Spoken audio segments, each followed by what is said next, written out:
Telangana cabinet విస్తరణకు line clear అయినట్టు తెలుస్తోంది. 6గురికి బెర్త్ కన్ఫర్మ్ అంటూ లీకులు వస్తున్నాయి. ఈ నేపథ్యంలో విజయశాంతికి హోం మినిస్టర్ పదవి ఇస్తారంటూ జోరుగా చర్చ జరుగుతుంది. గతంలో వైఎస్ హయాంలో మహిళలకు హోం మినిస్టర్ పదవి ఇచ్చిన నేపథ్యంలో ఇప్పుడు కూడా అదే విధంగా మహిళలను హోం మినిస్టర్ చేసే అవకాశాలు కనిపిస్తున్నాయి. ఇక ఎమ్మెల్యే రాజగోపాల్ రెడ్డికి కీలక పదవి అప్పగిస్తారని టాక్ వినిపిస్తుంది. ఖాళీగా ఉన్న పోర్ట్ ఫోలియోలను కొత్త వారితో భర్తీ చేయనున్నట్టు తెలుస్తుంది. దీంతో కాంగ్రెస్ అధికారంలోకి వచ్చిన ఏడాదిన్నర తర్వాత పూర్తి స్థాయిలో మంత్రివర్గం కొలువుదీరే అవకాశాలున్నాయి. రైట్, ఇదే అంశం సంబంధించి మరిన్ని అప్డేట్స్ మా బ్యూరో చీఫ్ నరేందర్ అందిస్తారు. నరేందర్. రైట్ అమిష, తెలంగాణ కేబినెట్ ఎట్టకేలకు విస్తరణ చేసే అవకాశం చాలా స్పష్టంగా కనిపిస్తుంది. గతంలో మనం చూసాం 3-4 సార్లు వాయిదా పడినటువంటి సందర్భం ఉంది. ఎందుకంటే జనవరి 1 అని ఒకసారి, సంక్రాంతి, దీపావళి, ఇట్లా చాలా సార్లు కూడా ఏడాదిన్నర నుంచి పోస్ట్పోన్ అవుతూ వస్తున్నటువంటి మంత్రివర్గ విస్తరణ అనేది ఈసారి ఖచ్చితంగా ఎక్స్పాన్షన్ అనేది ఉండే అవకాశం అయితే చాలా స్పష్టంగా కనిపిస్తుంది. జూన్ 2 రాష్ట్రావతరణ సంబంధించి కంటే ముందే జరుగుతుంది అనేటువంటి స్పెక్యులేషన్స్ అయితే వస్తున్నాయి. అయితే ఈ నింపేటువంటి 6 ఖాళీలు ఏదైతున్నాయో బెర్తులు, దాంట్లో ఎవరెవరికి దక్కనున్నాయనేది చాలా కీలక పరిణామంగా చూస్తాం. ప్రజెంట్ ముఖ్యమంత్రితో సహా 11 మంది కేబినెట్ లో ఉన్నారు. మిగతా 6 బెర్తులు నింపాల్సింది.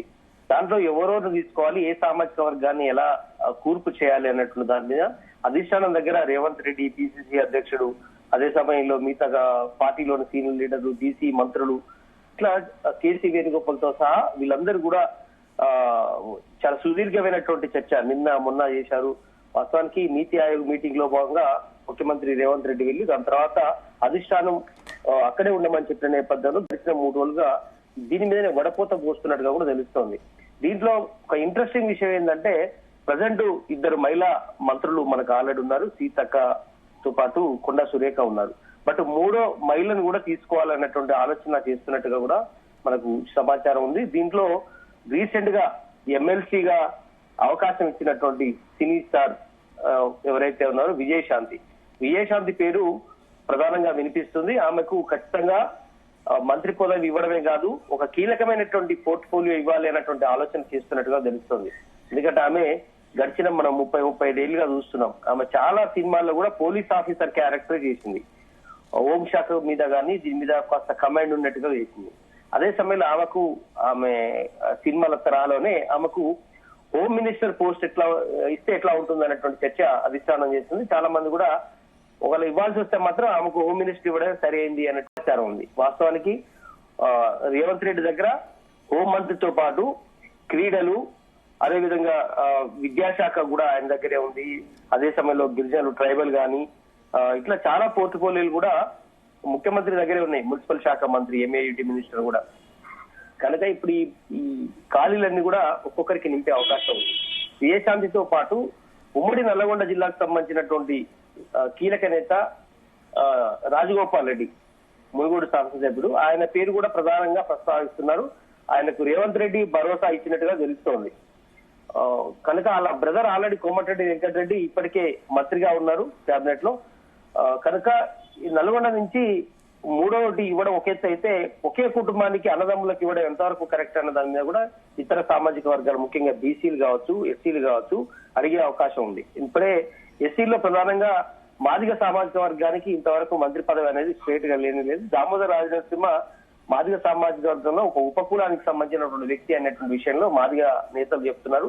చాలా మంది ఎమ్మెల్యేలు కూడా ఈ మధ్య కాలంలో సమావేశం అయ్యారు.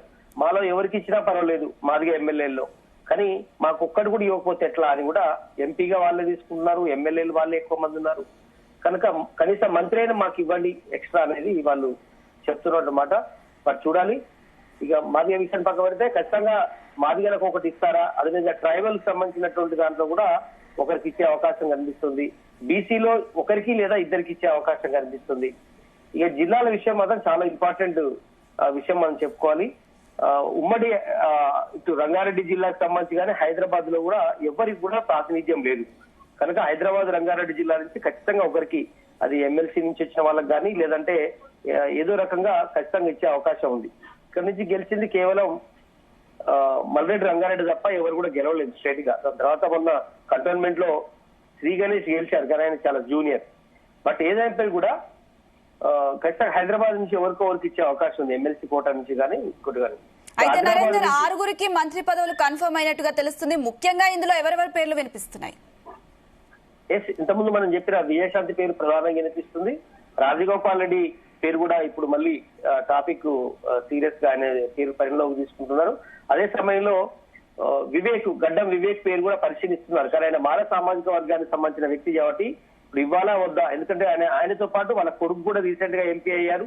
బట్ ఇవ్వాలని కొంతమంది, ఇవ్వద్దని కొంతమంది అనేది ఫైట్ చేస్తున్నారు.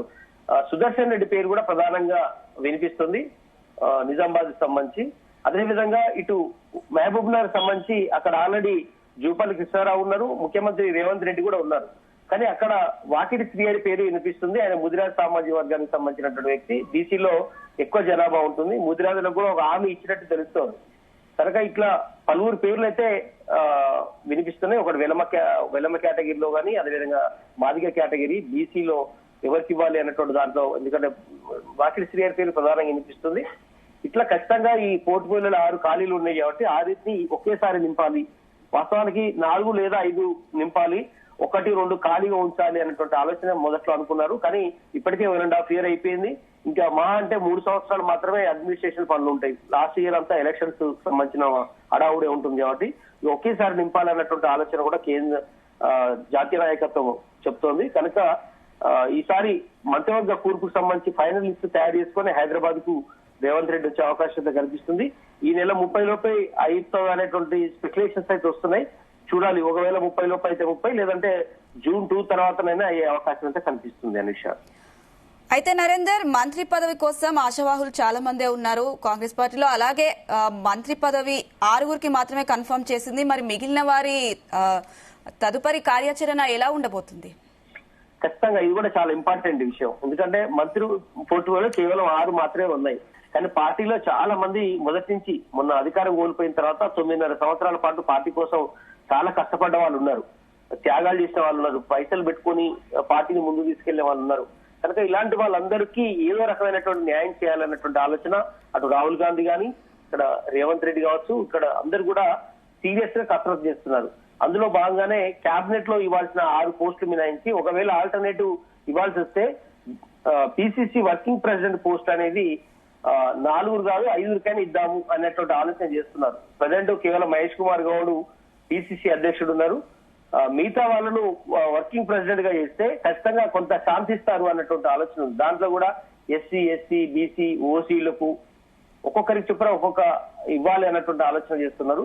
అదే సమయంలో పార్టీ రాష్ట్ర ప్రధాన కార్యదర్శులు కానీ, అదేవిధంగా ఆఫీస్ బేరర్లు కావచ్చు, అదే సమయంలో వివిధ రకాల కార్పొరేషన్లు కూడా కొన్ని పెండింగ్ ఉన్నాయి. ఆ కార్పొరేషన్ పదవులు కూడా ఇచ్చే అవకాశం ఉంది. ఆర్టీసీ చైర్మన్లు కానీ ఇట్లా చాలా రకాలుగా ఉండే అవకాశం ఉంది. అదేవిధంగా కనుక డిప్యూటీ స్పీకర్ పోస్ట్ కూడా ఖాళీగానే ఉంది. ఇట్లా చాలా పోస్టులు కూడా పెండింగ్ లోనే పెట్టారు. కనుక ఇక ఈసారి లేట్ చేయడం లేదు. మంత్రివర్గంలో స్థానం రాని వాళ్ళు ఎవరైతే అడుగుతారో వాళ్లకు ఈ ఖచ్చితంగా ఇచ్చే అవకాశం.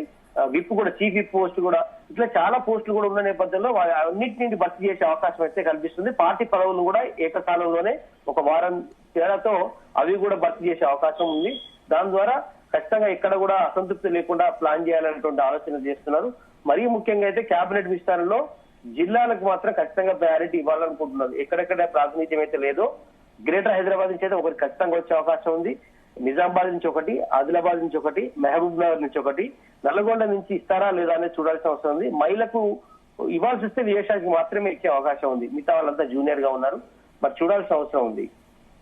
Right Narender, thank you.